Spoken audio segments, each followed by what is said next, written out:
The young 12-year-old king locked in a tower and left to starve. The ancient stones of the Tower of London stood silent, a grim sentinel overlooking the Thames. Within its forbidding walls, a 12-year-old boy, King Edward V, once the brightest hope of a warring dynasty, sat imprisoned. The cold English air, thick with the scent of damp stone and forgotten hopes, was his constant companion.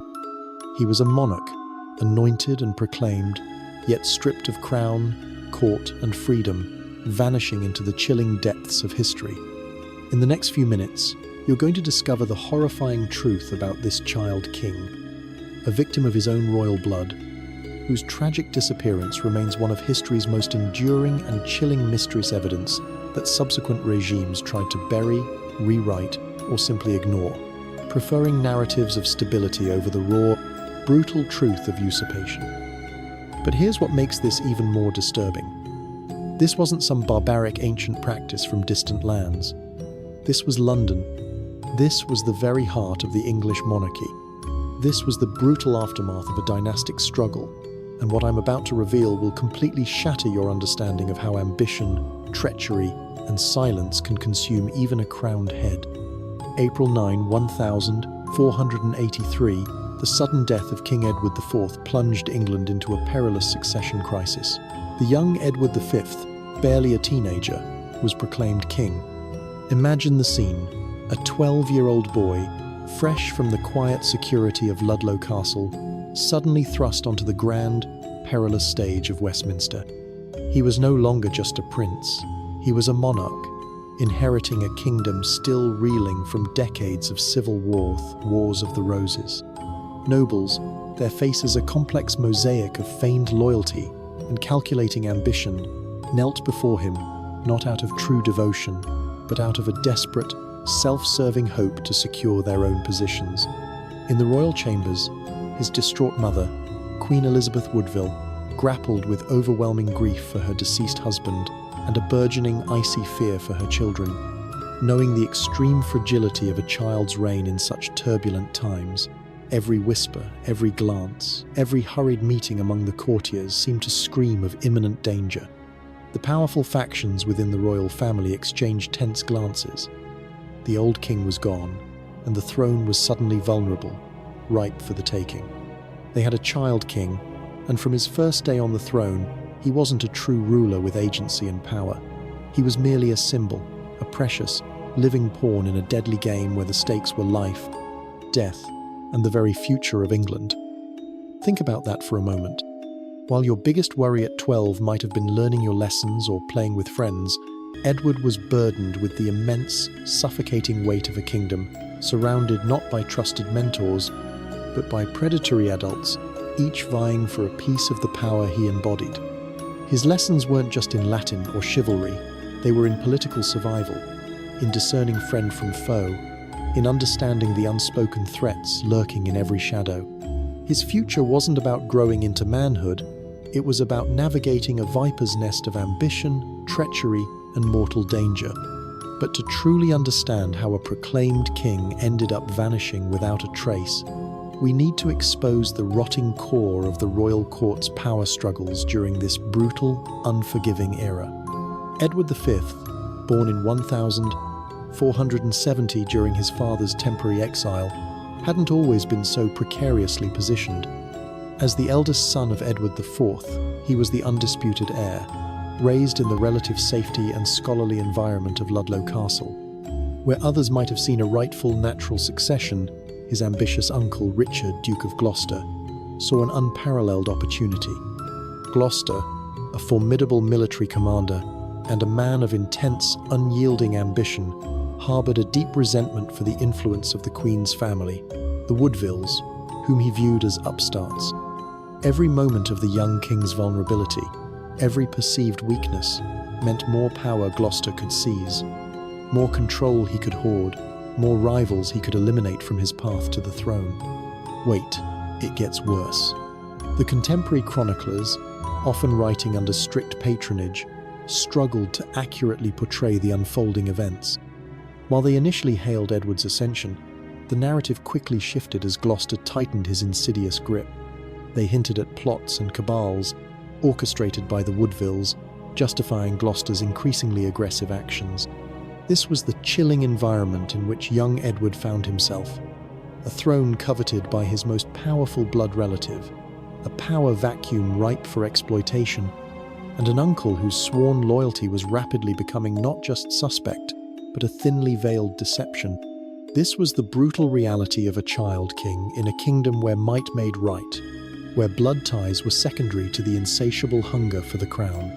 His innocence was a vulnerability, his youth a fatal flaw in the eyes of an opportunist. The royal palaces of Edward's brief, fleeting reign were not havens of peace or learning, but centers of escalating conspiracy. Factions within the nobility, particularly the old aristocracy versus the Queen's new family, the Woodvilles, fought fiercely for control of the young king. Their goal was not his well-being, but his guardianship, which brought immense political power. Arrests were common, often sudden and brutal. Plots and counterplots simmered constantly beneath the surface, a dangerous undercurrent to the glittering court life. Royal children in such times didn't play in open, carefree courtyards. They were often confined to their chambers, their movements monitored, their very existence a political instrument. Edward, despite his sheltered upbringing, would have quickly learned the subtle, terrifying cues of court intrigue before he learned the full duties of kingship, the way the whispers intensified when certain figures gathered, the sudden, inexplicable disappearances of trusted advisors like his uncle Lord Rivers and his half-brother Richard Grey, the chilling silence that fell over a room when a new, ominous power was consolidating its grip. He was a boy thrust into a world of adult betrayal, suddenly stripped of his protectors, his innocence eroding day by day under the pressure of an unfolding tragedy he could not possibly control or comprehend. His education in statecraft became a cruel, real-time lesson in treachery. But here's the detail historians don't want you to know. Meticulous records of official proclamations and parliamentary acts exist, and hidden within them is a chilling narrative of deliberate disempowerment. In June 1483, a series of expertly orchestrated events, manipulated by Richard of Gloucester, culminated in Edward V being declared illegitimate, along with his younger brother Richard, Duke of York. This wasn't merely a legal formality based on dubious claims about King Edward IV's pre-contract. It was a calculated erasure, a public stripping of their inherent rights, their royal identities, and their very claim to the throne, all designed to pave the way for Gloucester's own audacious ascent. The Act of Parliament, Titulus Regius, was rushed through, declaring Edward IV's children bastards. Even the very claim to their birthright, the foundation of their entire existence, was rewritten by decree. Their brief taste of royal dignity was merely a cruel preparation for this ultimate public dispossession. This act was a chilling testament to the lengths that ambition would go, not just to seize power, but to obliterate the legitimacy of any potential rival, fundamentally undermining the very concept of hereditary succession when it conflicted with raw, unbridled power. It was a legal assassination of their claim. In April 1483, immediately following the death of his brother, King Edward IV, Richard, Duke of Gloucester, the appointed protector of the realm, began his ruthless, calculated move. He intercepted the young king on his solemn journey to London, ostensibly to escort him to his coronation. Instead, he took immediate, controlling custody of Edward's person, dismissing his Woodville attendants, whom he promptly arrested. His goal was clear, though veiled in pious pronouncements, to seize the throne for himself, eliminating any obstacle, any living symbol of the rightful succession to his ambition. Gloucester saw an opportunity to secure absolute power, to end the perceived instability of a child's rule, all for the price of two innocent boys. This wasn't just about controlling the monarchy, it was about establishing his own unchallenged authority, eliminating potential rivals before they could even understand the mortal danger they were in. The maneuvers are where this story turns from political strategy to truly monstrous. Imagine these seasoned noblemen, masters of intrigue and deception, systematically manipulating a young, trusting king for their own gain. Gloucester quickly isolated Edward V, claiming it was for his safety. He placed the king and his younger brother, Richard, Duke of York, whom he soon fetched from Westminster Abbey's sanctuary where their mother had fled, in the seemingly protective custody of the Tower of London, then a royal residence. Yes, but also a formidable fortress, an ominous symbol of imprisonment. They were told it was in preparation for Edward's impending coronation. But soon, the rhetoric subtly, then overtly, shifted.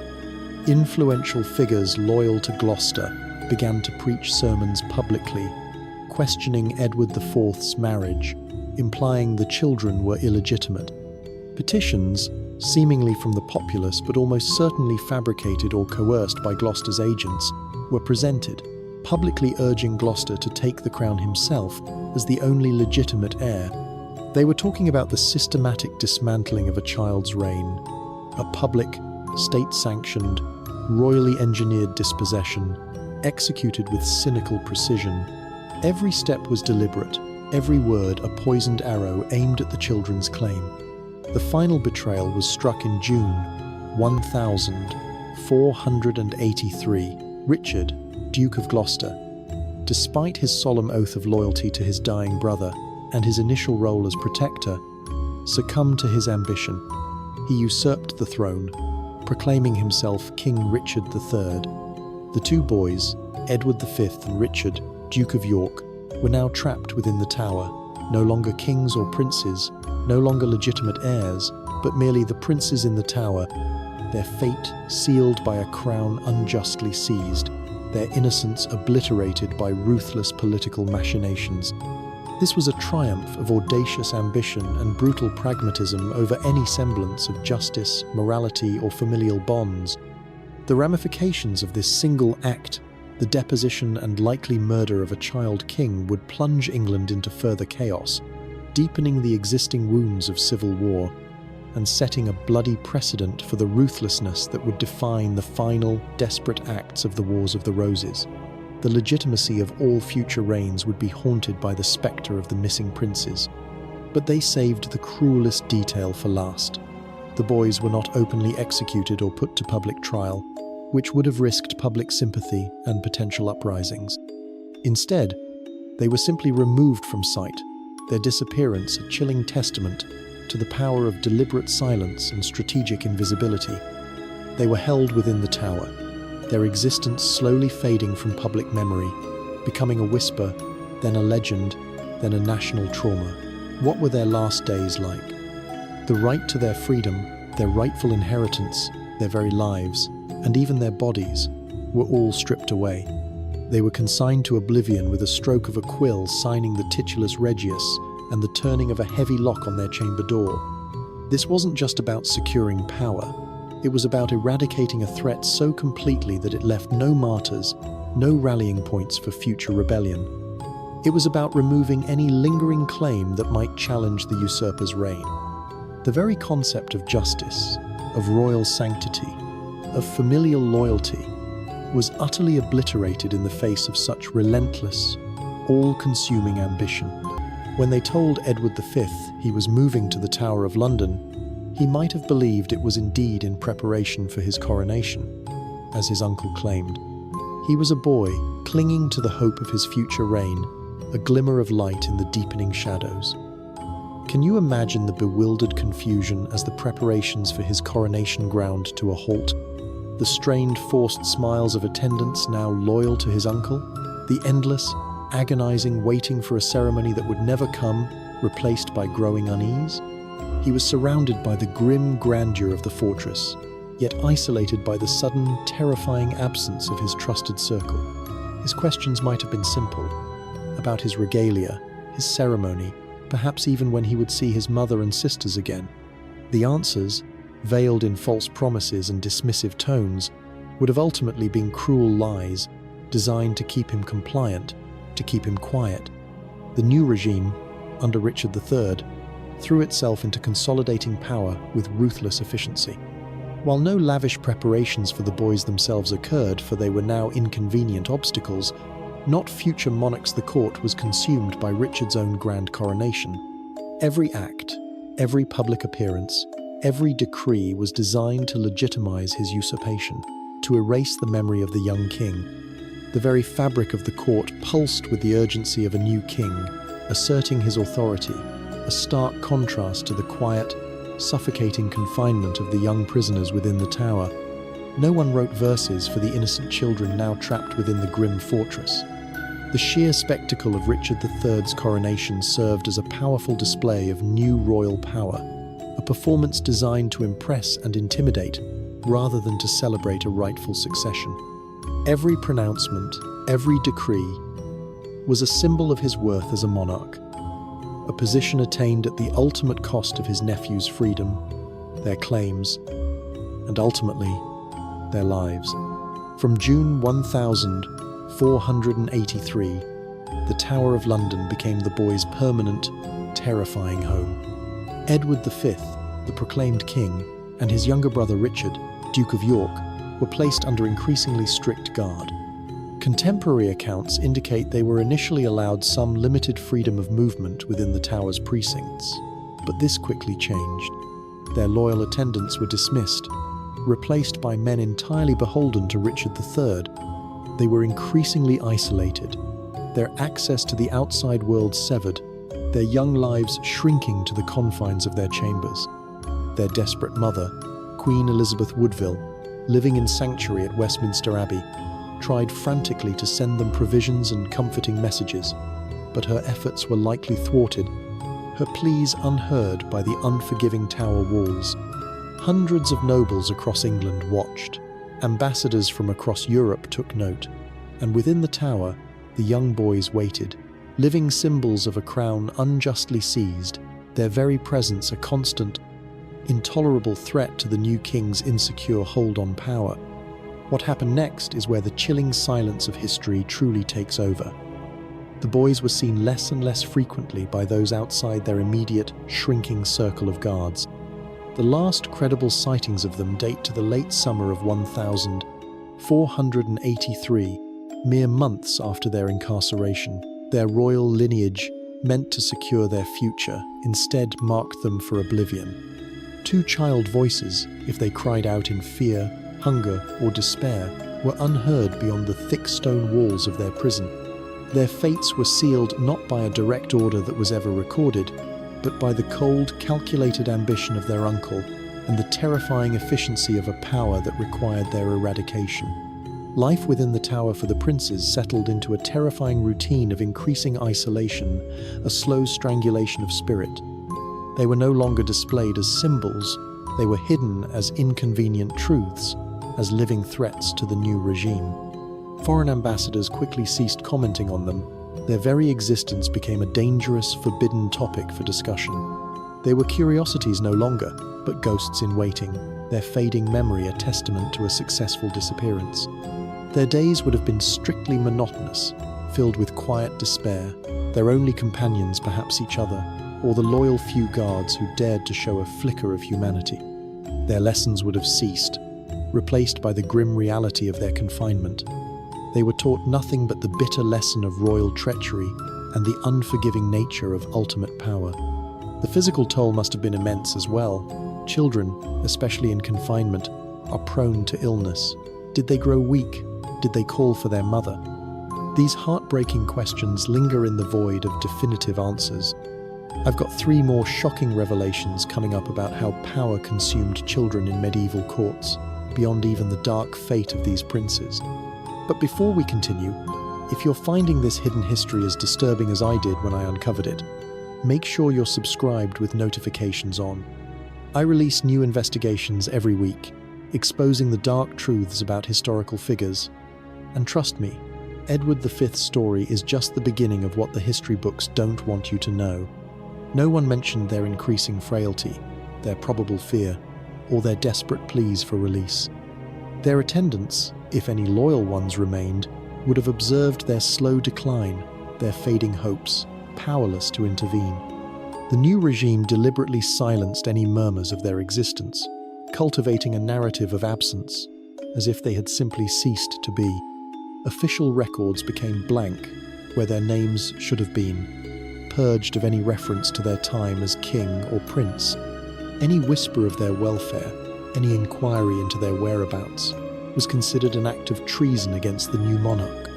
This deliberate lack of information is perhaps the most damning evidence of all, speaking volumes about the secret nature of their fate.